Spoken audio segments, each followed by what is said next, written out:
News, guys. The head of the world's largest family dies in India, leaving behind 39 wives and 94 children. It is time to bid farewell to clueless moron Ziona Chana. Yes, a man believed to have the world's largest family with 94 children, so far 33 grandchildren. Kiss the clueless moron goodbye. However, there is some dispute as to whether Mr. Chana was the head of the world's largest family, as one Canadian man, who would have thought it, has allegedly fathered 150 children. And so I think that is a great lead up to the letters to the editor in the LA Times. Hallelujah, from the opinion page of the LA Times yesterday. Reversing population growth is our only chance to fight global warming. I think I might have mentioned this absolute, maybe it was below my contempt, this long story they did, one of these mini stories about how slowing population rates were the end of the world, that everyone was hopping on last week, including the LA Times. So we're going to hear from alert reader, what is this guy's name? John LaGrange, who is a teacher. Good for this is, no, I'm not sure if he's a teacher. Anyway, John LaGrange has this to say to the editor. A careful reading of UC Riverside professor Jade S. Sasser's piece questioning the link between population growth and climate change leaves the reader wondering if it is intentionally misleading. That is exactly what it is. It is intentionally misleading. It is the single biggest lie this side of the bright green lie. Anybody acting like there is no link between too many people and too many greenhouse gases being emitted is a liar. They are a clueless moron, or in this person's case, they are a bold-faced liar. That is exactly what they are. It is being intentionally misled. We're going to wrap up this rant with that subject. Does the author, this UC Riverside professor, really not understand the difference between absolute population growth and the rate of population growth? She notes that the rate of growth is the lowest since at least 1900, but neglects to mention that while the U.S. population increased by 1.49 million from 1900 to 1901, it increased by 1.64 million from 2019 to 2020. Yes. Sasser quotes the United Nations statistics that world population is growing at a slower rate than at any time since 1950, but she does not report the fact that world population increased by 46.72 million people in 1950, when the growth rate was higher than it is now, but added 81 8.76 million people in 2018. Given the size of these population increases, it is hard to understand how the author can claim that they don't matter. Thank you, John LaGrange, pointing out the big lie.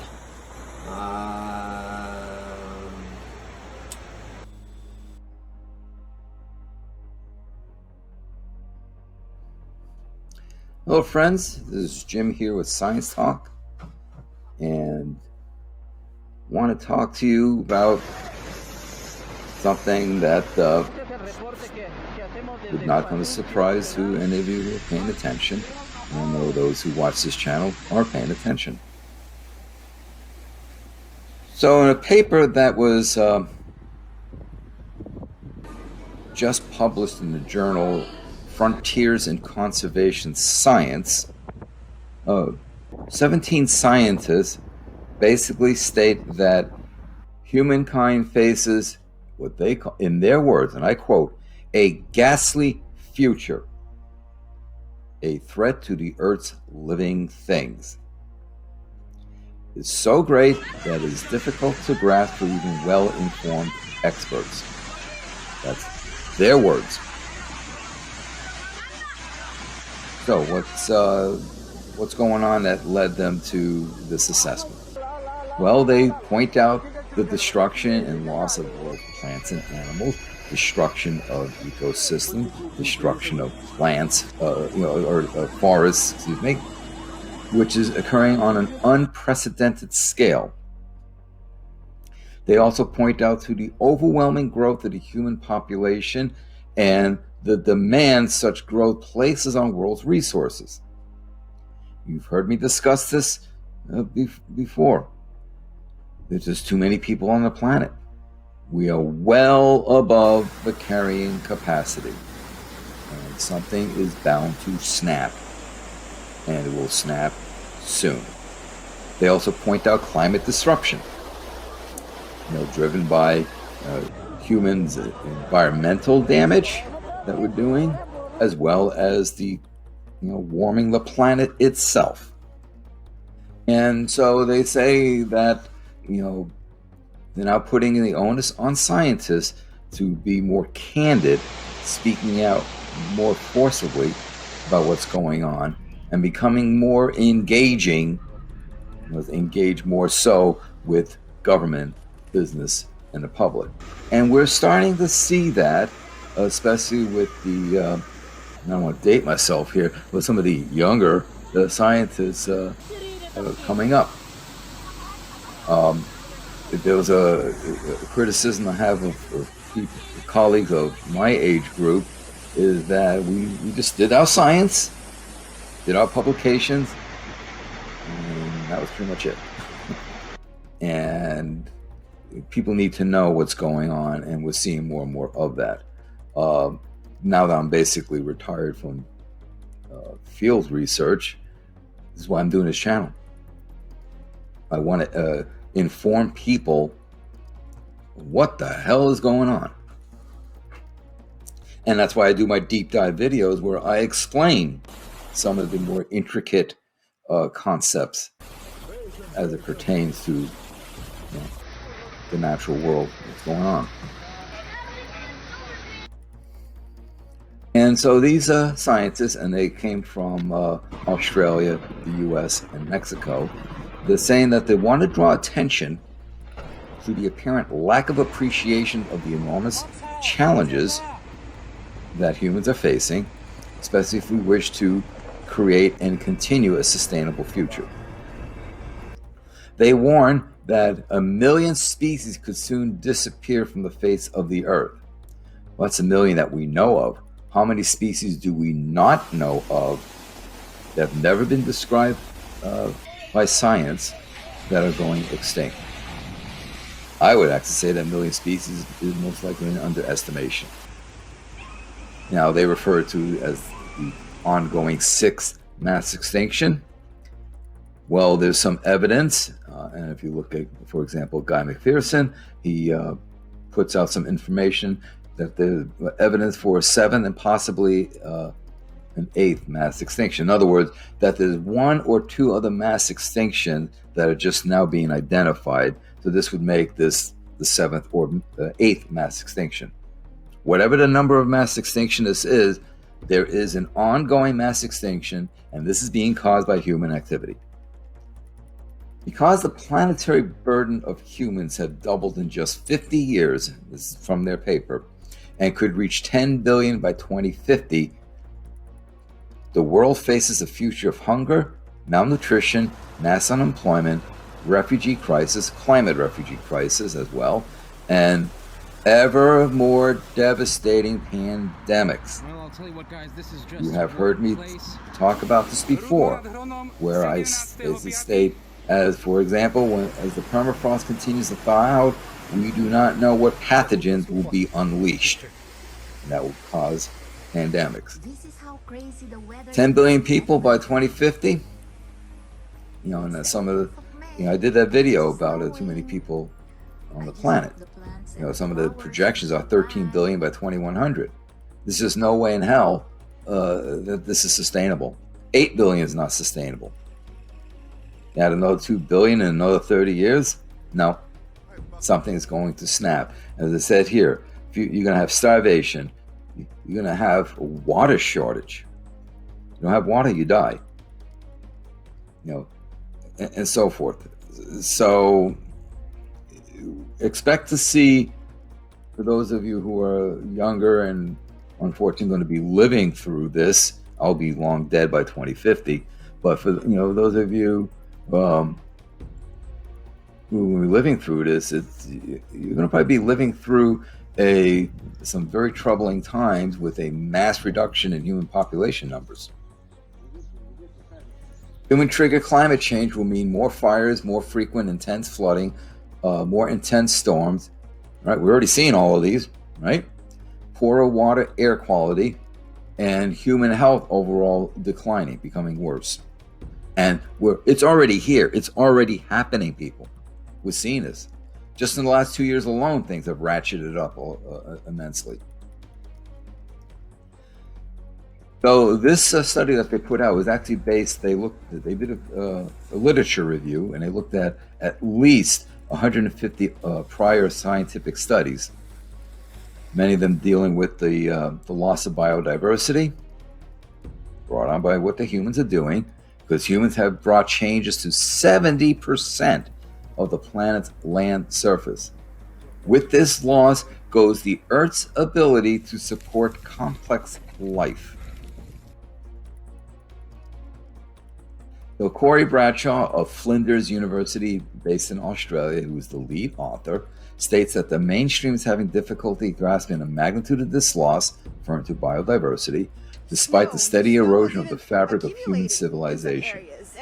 The problem is compounded by ignorance and short-term self-interest with the pursuit of wealth and political interest stymieing the action that is crucial for survival. It sent a river of lava downhill. Most of the world's economies, the authors argue, are predicated on the political belief that meaningful counteraction would be too costly to be politically palatable. So in other words, that's like saying, yeah, we know we should do this, but we really don't feel like it, because if you get us into political trouble, we won't make as much money. So, but we're okay with just letting shitloads of people die. Basically what they're saying. The authors continue, combined with financed disinformation campaigns. Global warming is a hoax. The science isn't settled. Yada, yada, yada. Which we all know is bullshit. Science is settled. So these financed disinformation campaigns are a bid to protect short-term profits. It is doubtful that any needed shift in economic investments of sufficient scale will be made in time. In other words, what they're saying is capitalism is a major problem as well. This one will be probably the And they worst are mouse plague correct. I've ever been through. I've been through 3 others over the years. Now, in this paper, it's simply collating 50 plus prior studies. So they didn't necessarily provide quote unquote new information. They're simply trying to put everything into a perspective, summarize the findings, summarize what's been going on.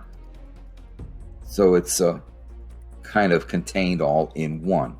2/5 of the world's plant species are endangered. Again, dozens of homes in This is a startling couple of next statistics I'm going to share with you. The collective mass of wild mammals worldwide has fallen by 25%. 68% of vertebrate species have declined. Much of this in the last century or so. Here's one, and I just did a video on this. Humans and their domestic animals now add up to 95% of the mass of all vertebrates. Let me repeat that. This is a stark, telling statistic. Humans and their domestic animals. That's livestock, your pet dog, your kitten that's running around on the windowsill, right? 95% of the mass of all vertebrates. So wild mammals, wild birds, reptiles, amphibians comprise the other 5% of vertebrates. I saw that and I was just like, holy shit. And the structures that humans have built, roads, buildings, etc., now outweigh the animals and plants on Earth. And I just did a video on that. Think about that. We've turned a planet into a concrete asphalt jungle. So with the loss of wilderness comes the loss of what researchers call natural capital and ecosystem services.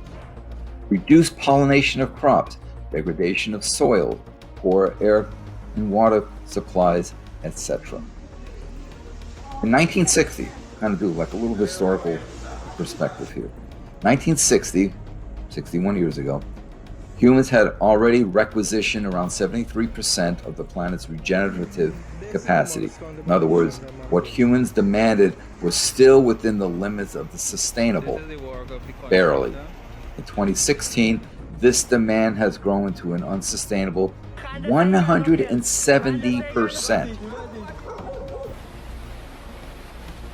In other words, we're stripping the resources more than they can be replenished. Today, around 700 to 800 million people are starving, and between 1 and 2 billion are now nourished. If you take the 2 billion mark, that's 25% of people are now nourished. Population growth sparks both internal and international conflict and is in turn exacerbated by climate change, driven by the ever-increasing global average temperatures. In other words, we are creating a pile of climate refugees. What is this, Ontario? The potential count of what these researchers call environmental refugees, people driven from their homes by drought, poverty, civil war, flooding, heat extremes, climate change ramification, has been set between 25 million and 1 billion by 2050. And we're already seeing, something like 4 or 5 million people today, if not a bit more. It would not surprise me if these numbers turn out to be an underestimation. The scientists also warn of political impotence. What are the national leaders doing to address any of these issues? Obviously, they're ineffective. And basically, they actually developed this phrase called the ecological Ponzi scheme, in which society robs nature and future generations to pay for boosting incomes in the short term. Or the poke at capitalism.